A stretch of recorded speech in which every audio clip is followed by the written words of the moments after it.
I'm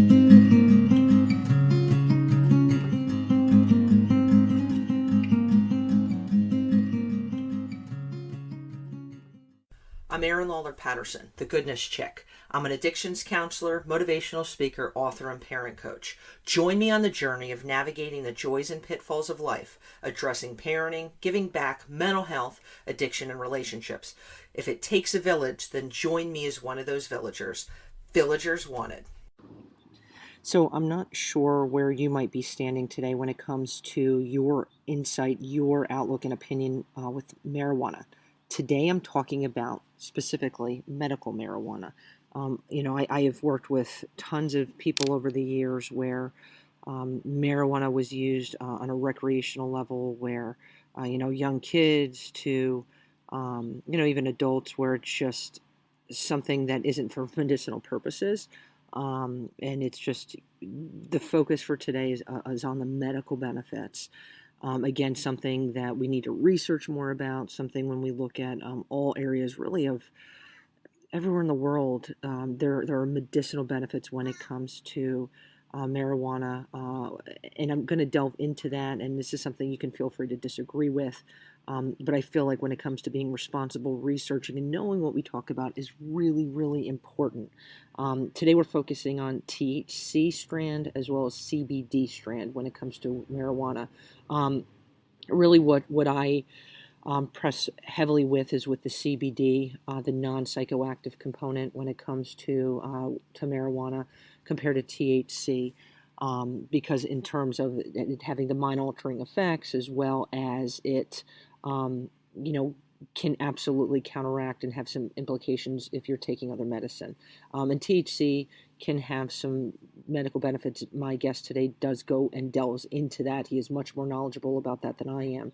But the CBD that I've become increasingly familiarized with has just kind of blown my mind at how many crazy train benefits there are that we're not talking about. And when it comes to the forefront, it's kind of like people get uncomfortable, and we need to be more comfortable talking about uncomfortable things and then making your informed decision. This isn't about making anybody doing anything they're not comfortable with. I just think the more we dialogue, the better we are. So today we're starting our show. Here we go. All right. So today we are talking about the medical benefits of marijuana. And I know for some of you, you might be thinking, oh my gosh, why are we going here? I feel like there's no way for us not to go here. I've been working in the addictions field a little over 15 years, and I have absolutely seen where young people psychologically addicted to weed, when they've used it to self-medicate in a way for all the wrong reasons and where it's not monitored. Today we're talking about the medical purposes of marijuana, and I would say probably in the past year, CBD has kind of come a little bit to the forefront. We're going to get into a lot of different acronyms that you probably have never heard about, breaking things down. And I have my, we'll say, pseudo expert today, David Buscemi, who has been a guest on the show before. This is kind of to a totally different capacity. I'm stoked because I've really been trying to do a lot of research, and just sitting with him for the past 13 minutes, I'm like, holy smokes, this guy knows a whole lot, and how I think it's something we need to dialogue about. Again, neither of us are doctors, but we're saying this to you to educate you. And then I say, just with anything, do some research, ask some questions, and figure out what works for you and the people around you. So David, I'm going to say, what is kind of like your background when it comes to, marijuana? Right. So first off, I go to Stockton University, and I plan on graduating there for chemistry. About 8-9 months ago, I acquired my medicinal marijuana card because they allowed it for anxiety. Mm-hmm. So I figured that I would get off of the medication I was on, and I would try it because I have tried it in the past, and it had worked for me. So I got my medicinal card, and it wasn't up until I actually reached the dispensary before I started learning so much that I hadn't known. Just things that weren't available to me on the internet through my research. But they told me about all these helpful compounds that are in marijuana that just aren't exactly known to the public. Obviously, THC and CBD are the two main components. Mm-hmm. THC being the psychoactive one, and CBD being the more medicinal side of marijuana. Okay. But there's many, many more that aren't mentioned. Right. Well, let me ask you this, because before we jump into some of the other ones, to whoever's listening today, let's break down THC. What are some of the positives when it comes to the medicinal end of things, and are there any negatives? And what kind of have you been exposed to when it comes to the THC? Define that for me, and Right. what it does to someone who's ingesting it. Okay, so THC is the psychoactive substance in marijuana. It actually stands for delta 9 tetrahedral or tetrahydrocannabinol. As for the positive effects, it has shown some regression for Alzheimer's. It will slow down the process at which people with onset actually use it to diminish their symptoms and function throughout the day. A lot of people that suffer from neuropathic pain gain benefit from THC. Mm-hmm. There's a lot of people with nerve damage out there that can't get opioid relief, and THC has been proven to help neuropathic patients. Okay. Multiple sclerosis, Parkinson's, PTSD. THC is also another compound that fights cancer. Not only does CBD fight cancer, but THC also fights cancer. And it also helps a lot in Crohn's patients. Okay.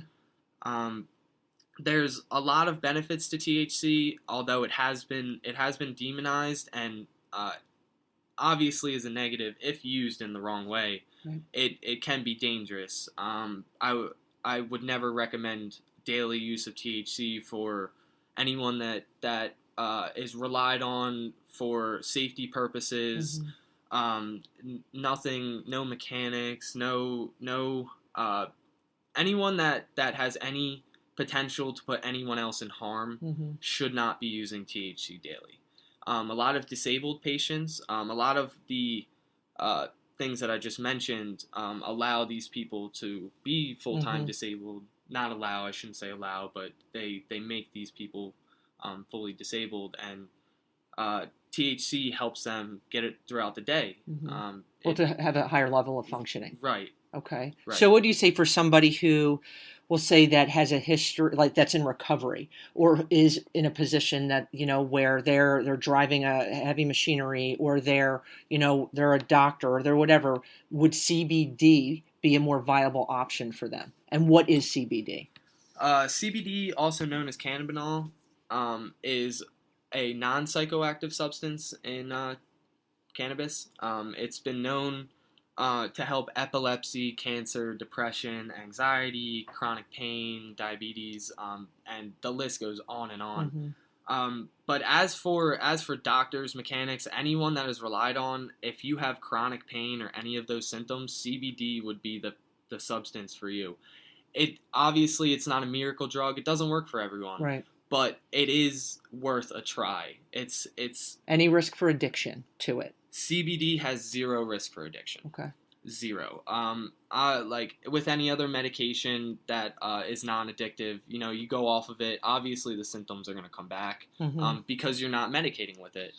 But CBD is actually very cheap.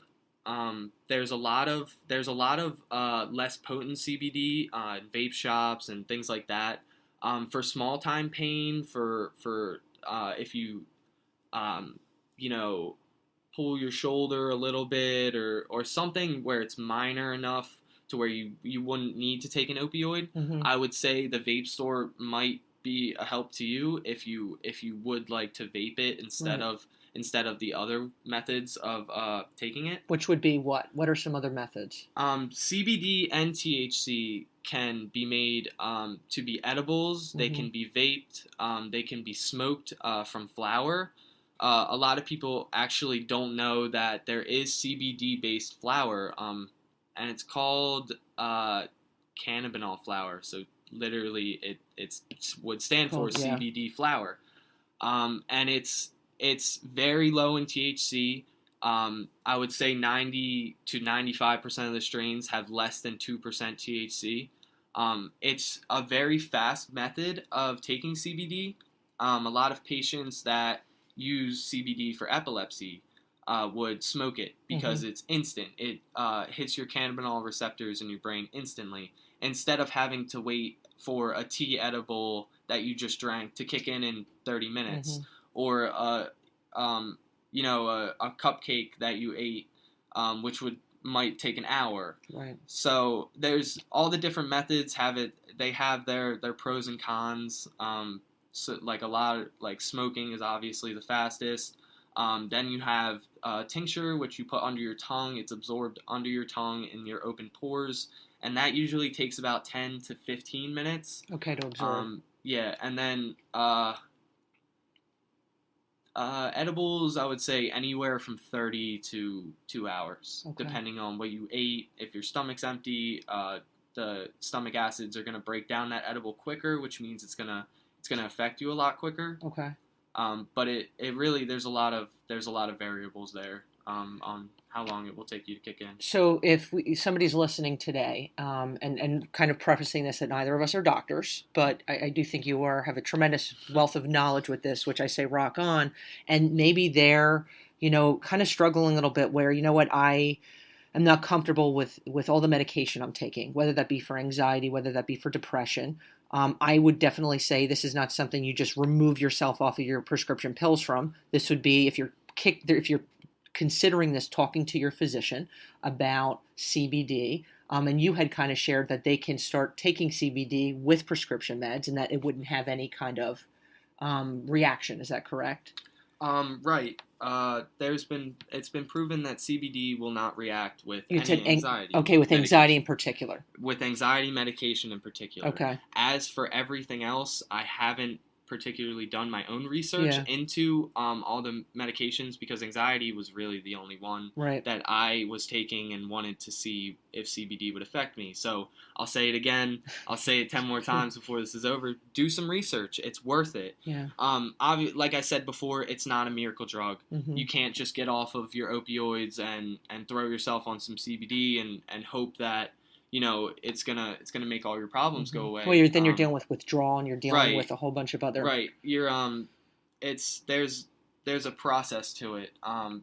Like what I did was I got off of my medicine. I stopped taking it for about 6 days, and then I started to take tincture of CBD for my anxiety to see if it helped, and it didn't work for the first 2 days. A lot of people think that CBD is actually instant, but for anyone that doesn't have any cannabinol acids in your blood or in your skin, it's a buildup effect.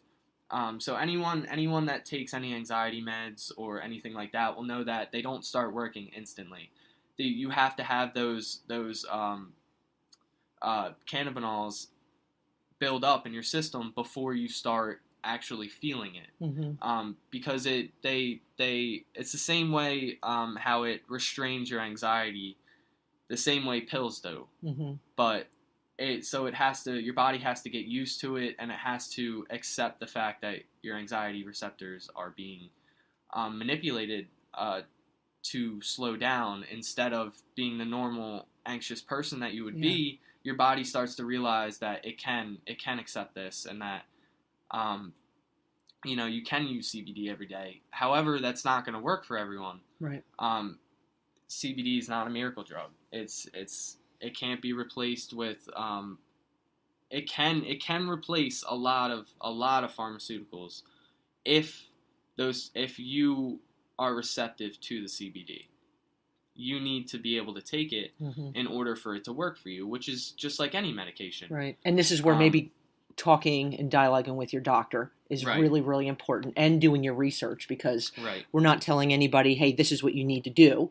I think the more we're informed and the more we've researched, in the past 6 months, for me personally, just hopping on the internet and getting all different sides of the story when it comes to CBD and THC, CBD really in particular, I've just been blown away, and I've come in contact with so many people I'll say of high school age, college age, and beyond, who are taking this that I didn't know before, and it's been fascinating. Just the Right. dialogue, from, hey, I use CBD cream because it helps with my back pain, to, I really have struggled with arthritis and it's done this. And again, we could say it's not a miracle drug, but for some people it has been a miracle drug, Right. where they were kind of meted up. And again, I'm not bashing prescription pills because they can do great things, but I do think we're kind of a pill popping society in a lot of ways, where we go to a doctor and we have a little ache and pain, it's take this, and it's not always necessarily monitored. There was about 460 million opioid prescriptions that were Yeah, placed, and there's only about 300 million in the U.S.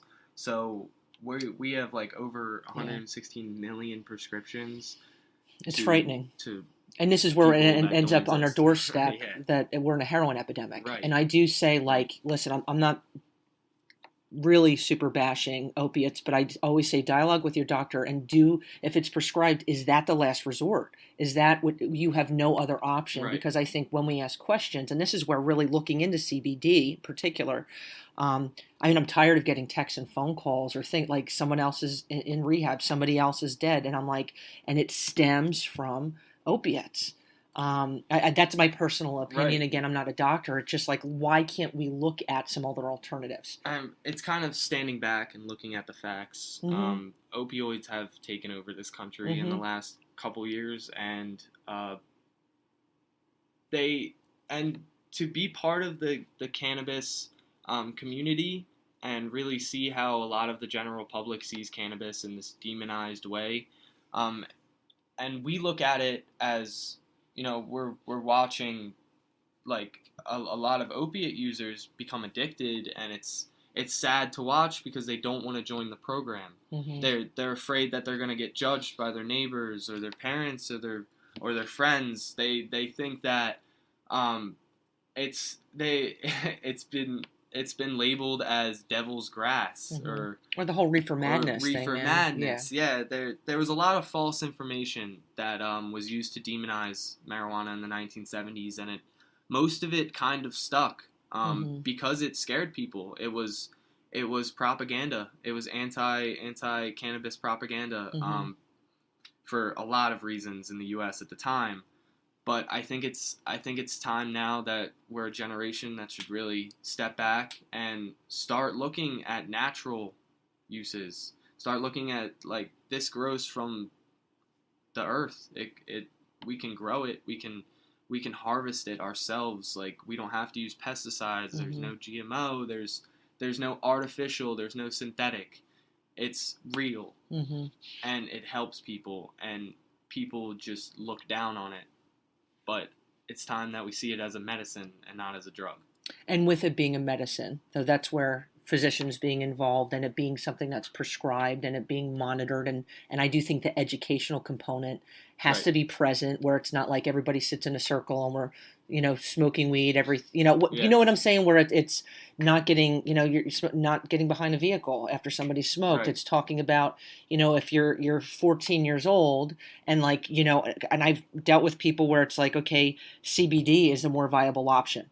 And I don't know if you agree, depending on what the situation is, and where sometimes psychologically it can be addictive, Right. the THC end of it. So it's I think the more we're educated and the more we dialogue, I think it makes us better as a society. Right.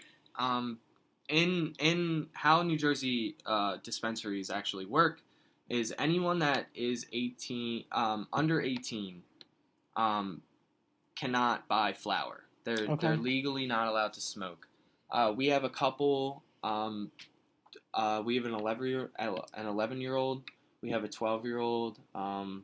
This is just to the dispensary that I go to, and they're such nice kids, Mm-hmm. and honestly, like, they're glowing, and it's just sad to look back and really meet their family and see what they were going through, and then you just see all these news about kids being taken from their parents because they were allowing them to use cannabis, or even CBD oil. In some states, they're seizing children because it's federally illegal. Mm-hmm.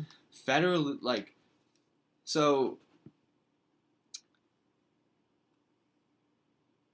anyone that's under 18, actually probably under 21 or 22, probably should not be smoking cannabis. CBD cannabis is a different story. That can be used from ages 16 through till whenever you want to use it, because it has no psychoactive effects. It has no effect on the brain except for the anxiety relief, the stress relief, the depression. It's mood lifting. It's What would you? So you said 16 and above. I've interacted with people, and again, I'm not a doctor. right. That they're, whether they're young person struggling with ADD, ADHD, severe anxiety, where they are actually, 9, 10, 11 years old, Right. and being given CBD oil and Right. have had noticeable changes. And I'm just kind of interjecting that there to you. But that would be something they'd have to dialogue with their doctor about, correct? Right. There was actually the first time I ever went to my dispensary. There was Haley's Comet, which is a CBD strain, and it was named after a girl in Oregon, and she was actually the reason why Oregon adopted the medical marijuana program so early. That's really where our CBD testing, and she was really the first one to publicly get tested with CBD. And what they did was they genetically modified a CBD-only plant for her and named it Haley's Comet because she's such a lively girl. She's still alive today. What was she suffering with? If you don't She mind was asking? suffering with some chronic seizure disease, and she was given CBD, and they before that she was actually given about 8 months to live. Wow. Because her seizures were causing brain damage, and they were causing nerve damage, and so the parents were desperate, as any parents would be, and they heard that CBD was being trialed in a lot of African states are trying it because it's cheap and it can be made easily. European, there's a ton of CBD research from Europe, especially Amsterdam, and there's a couple of other small areas around there that allow cannabis use where cannabis research can be done, because currently, even in states that have medicinal programs, it's so hard to obtain cannabis for research purposes, because you can't walk into a dispensary, buy marijuana, and then go to your own lab and test it. You have to go to a lab growing facility in order to obtain cannabis that you can legally test. Okay. And that process right there is what's really holding up the whole research process, because we can't be using the marijuana that our dispensaries grow. We have to be using the marijuana that only our lab testing facility, and there's, I believe, 3 of them in the U.S., and they're all in illegal states. There's one in Arizona, which has a 3-year minimum prison sentence for anything over 5 grams or 6 grams, something like that. They're one of the harshest states on it because of trafficking from Mexico and back, so they don't want that. There's one in Wisconsin, I think. Wisconsin, and there's one in Idaho or somewhere out west. So they're very vague. There's barely any lab testing facilities where cannabis can be used and tested. So our research is limited. Even if you research CBD and everything, most pages will tell you the same thing. So try and go deeper when you research. Try and go for the CBDA. Research all the components in cannabis have a previous component. So CBDA is CBD before it's burned or decarbed. Decarbing is when you put cannabis in a stove or an oven to actually activate the components in it. Okay. Because they have to go through a chemical change for smoking, that would be the actual lighter. Okay. So fire, so it's being combusted. For vaping, it's bringing it to a high enough temperature to actually cause that chemical change, and that's how you vape the actual flower.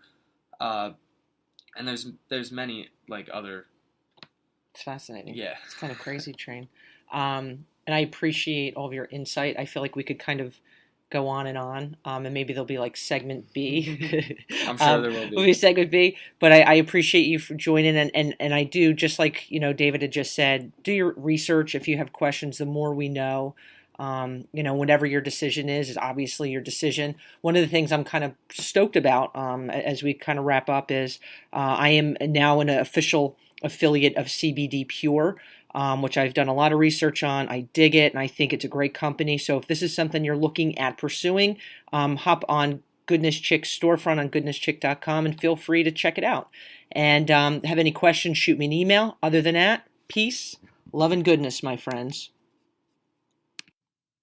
If you enjoyed today's show, I encourage you to subscribe to Goodness Chicks podcast and pass it along to your friends. I hope you enjoyed today's episode and have a great day.